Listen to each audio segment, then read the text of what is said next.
Hello everyone, Maggie here, and today I'm going to show you a lot of spooky tarot and oracle cards for Halloween season. Because one of the most fun things to do during Halloween time, the month of October and spooky season, is to play with cards. And I've taken out all of my spooky cards to inspire me and to share with you, to hopefully inspire you as well for this special season. So let's start. First here, I have the Bohemian Gothic Tarot. Don't worry about the names. I'm going to write down all the names of the decks that I'm showing in the description box down below. So this is the Bohemian Gothic Tarot. This is an indie tarot deck. It's very spooky and gothic, as you can see. The technique using to cover the cards is code stamp. So that's why you can see it a little bit in 3D or something like that. I find the best way to see these cards, to work with this card, is during the evening when it's dark and you have like a side lamp instead of a direct light. Then you can see the details in the best way with this deck. And of course you put some candlelights and create all this vibe and moody and play with this amazing deck. It's really spooky, dark, interesting, get you into the mood. Look at the High Priestess. You can see the details of the code stamp. So this is the Bohemian Gothic Tarot deck, the first one. Talking about decks that like to talk to you during the night time, this one you can really see in the daylight pretty well. This is the Horror Tarot deck with illustration by Abigail Larson.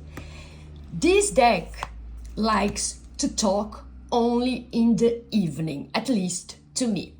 So during the day I try to do readings, but it won't say much. Actually nothing.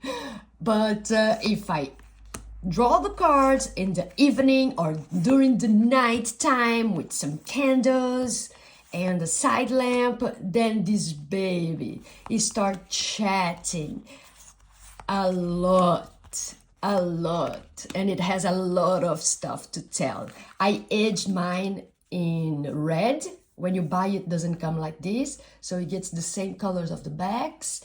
And this little deck was actually a big surprise because I just bought it on a whim. I just saw it and bought, and then it fast became one of my best friends. Super recommended this deck. It's inexpensive. You can buy it at Amazon or those big retails online. Very affordable and is a gem, especially for the season. Next, I have here the Shadowland Tarot deck. This deck, funny enough, it was on my purgatory list for a couple of years, to be honest. I didn't really connect with this deck first, and then for some reason, in the last few days, I start thinking about it and pairing it with some other oracle decks, and then boom, it started working again and talking, and it's very fun. The artwork is amazing. It's incredible. It's funny. It's serious. It can give you a lot of different insights. So it's one that I started working again with and is no longer leaving my collection. And that's why it's important. If you don't connect with the deck in the first moment, just wait. Don't give it away. Don't rehome it for a while. And then give it another chance, because one day you're going to think about that deck and want to connect with that deck. And it better be in one of your drawers, in one of your shelves, otherwise you have to buy it again. So this was the Shadowland Tarot. The backs are fantastic. Next deck, the Tarot of the Haunted House by Sasha Graham. So this is one that you have to get into your collection. This is a classic horror novel style deck that plays in the haunted house, in a haunted manor, and then it goes showing all the story of this main character that is living in this manor, and then it shows really the dark side of the usual tarot cards. The illustrations are beautiful. I really love this style. It gives you everything. So this is the Tarot of the Haunted House. A must-have, I'll say. It reads super easy and it's a lot of fun. And of course we cannot miss and forget the famous, the classic Tarot of Vampyres by Ian Daniels. This one here has this late 90s, early 2000 Gothic theme. It reminds me so much of my teenage years. I so wish I had this deck when I was 17, 15, 14, you know, but back in those days it was not so popular, at least not where I lived. This deck is amazing. It has a very nice book, a very nice guidebook that goes into details of all the card symbolism, all the colors, all the symbols, everything. The guidebook is fantastic. And if you like this style, as I do, this deck is perfection. I find this deck is the way it talks is very literal, you know? It's very literal when talking about your daily life, you know? Like this is the experience that I've been having with this deck. More literal in your daily life, not really big spiritual and abstract happenings, but more like situations like, oh yeah, I stubbed my toe, oh I went out and then they stood me up, or like I got a nice message, or something is over. It's really literal, these cards, if I make sense. These are the beautiful backs. Tarot of Vampyres. Now, if your thing is more of the dark woods and the witch in the woods vibe, here I have the Darkwood Tarot, also from Sasha Graham and Abigail Larson. I really like them. They create nice decks and nice book, and the artwork is fantastic. You have this dark wood, this wood theme, and witchy and mysterious and spooky and vampires. It's one of my favorite Four of Swords ever. This deck, the good thing about this deck is that it can help you with everything. It's so versatile, just like a regular Rider-Waite-Smith pack of cards. Very, very versatile for any subject you want to approach. If you want to do shadow work, if you just want to do a routine check-in, a daily draw, if you want to read for your friends or your client, or this deck is like, you can talk about your work, you can talk about your spiritual life, you can talk about your future, you can talk to your ancestors. This is a very, very versatile deck, and it's a delight to see the illustrations and shuffle and everything. This deck is really perfect. It's really a nice deck. an oldie but a goodie. This is the Divino Circus Oracle deck. I have this for many years now, and for a while it was my favorite deck. I use it to do daily draws with it every day, and journaling, and give me guidance for the situations I was going through my life. So I'm very familiar with these cards and with the symbols and the meanings, and it's a very interesting deck because it has like some irony, and its voice has a lot of ironies, but and some critics, always, you know, like putting the finger on the wound, but not pressing it so hard, you know.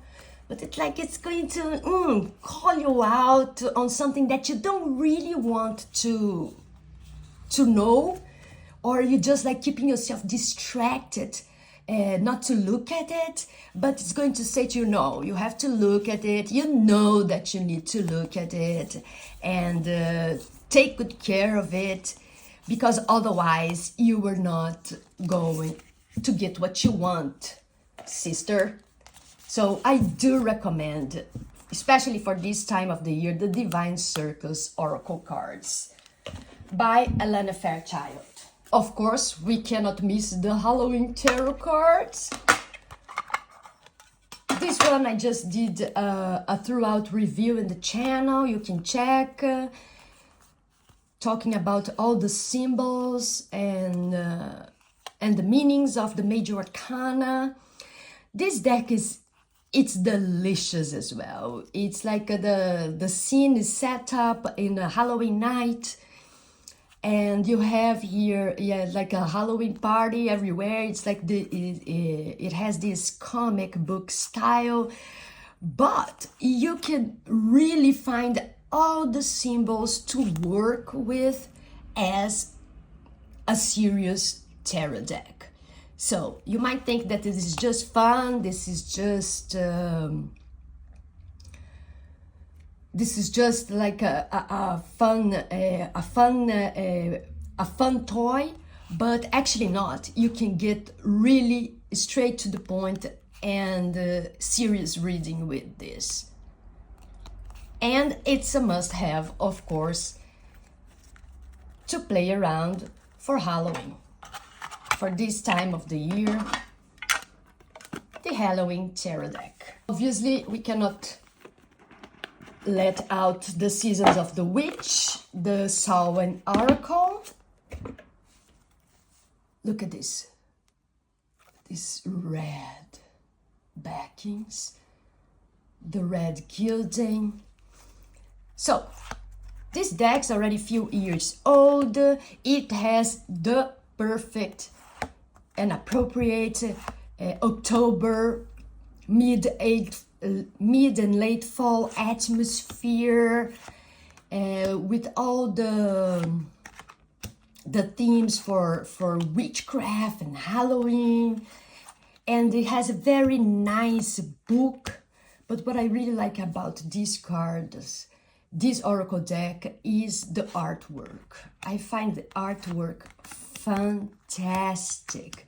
The pale women here looking like ghosts, and cemetery, and is so evocative of this crispy, getting cold, the dark side, going in the dark part of the year, and acknowledge our shadows, acknowledge what we have done, what we have become, what we didn't do, what is inside of us that wants to come out, and also the other way around, what we need to, what we want, and to push deep. This is an amazing deck to have, although not so much talkative, but the images are very evocative. So, Seasons of the Witch, Next, I have here the Les Vampyres Oracle from Lucy Cavendish and Jasmine Beckett-Griff. This is also a classic one, not so new. This deck, of course, has this dark vampire theme, so which is perfect for a spooky season. The guidebook is amazing. Lucy Cavendish I really like the way she writes her guidebooks for oracle decks. This deck here, I found out working with this deck that this deck likes to deal with the relationships with people, especially once we are dealing with questions around ethical and morality and manners and discipline and you know, themes like that between your relationships, like friendships or work or intimate relationships, family relationships, and specifically in these themes that I just told you.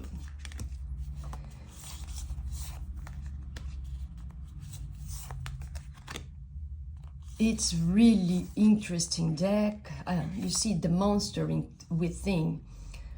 It really talks a lot about relationships, and especially in this moral ethics and manners with other people, and how you behave, how you show yourself to the world, how other people are behaving towards you, and helps you dig inside of you what are your values and beliefs and your standards, and helps you see the big picture if what people are doing to you or what you are doing to other people, it's actually belong within your values and your beliefs. It's fantastic, this deck. It gives you a lot of food for thought, and of course gives you this dark feeling of spook season as well. So this was the Le Vampire Oracle. I got here this indie deck that I bought years ago at the Etsy. The name is Enchanted Bruja Oracle by Alexandra Bunch from 2020. I bought this just during the COVID. This is a very nice deck.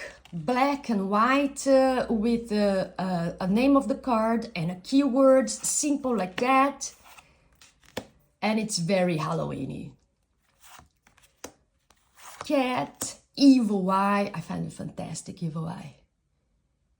In my culture, we had a lot of, I come from Brazil, so we had a lot of folk lore around this evil eye that people just, like cast a curse on other people just by, like feeling very envy and then throwing that so malign energy. And then they would be like kind of cursed, and you had to do Olympia, which is a cleansing, the whole thing. So it's very nostalgic to see this card in this deck and work with this energy as well, because it's really a big part of my culture and my beliefs as well. So this deck is really nice. You can use it for everything. Look at these guys, Samhain, the little ghosts, All Hallows Eve, hat, toad, moth, phantasma, ghost. This is a really nice deck. I'll put the name down below, and and you can check it out if you like. Last, I have here the Dark Mansion, another deck of cards that's, I believe it's became a classic as well. This style is beautiful, and I believe it's timeless as well. This deck is a perfect Rider-Waite-Smith clone, full of nice details. It's very pleasant to the eyes. I read with this deck for several people. Everybody is in love with this deck. I love this Two of Swords. Actually, the Two of Swords is one of my favorite tarot deck cards. And this lace here on top of her eyes, invoking this willingness to just not look at something that you must, ignoring on purpose or getting yourself distracted, to not look at what you have to look. This deck, it seduces people around. You just like do readings to other people and for yourself, and then you just get lost with it. Her face is the moon. Look at this. This has to be the most beautiful Nine of Swords ever. So I find this also a good investment deck. Like you really want a nice deck. You can use it all year round for any topic as well. And all kinds of people, you know, it's not so scary. If your style, if you really like dark and Gothic style, but you're going to read for different types of people, especially clients and querents. Sometimes those really dark decks, like the other ones I showed here, like the Dark Mansion or the Gothic or the Horror Tarot, they can be a little intimidating, you know? And this one you can still like read with something that is your style, like Gothic, dark and witchy, but not scaring people off, you know? So it's really a nice deck to have in your collection. Yeah, the backs. The backs are beautiful. So guys, these were the collection of spooky decks that I got to show you today. I hope you have a lot of fun with your spooky decks and a lot of fun in Halloween season. And I see you on next video. Thank you. Bye.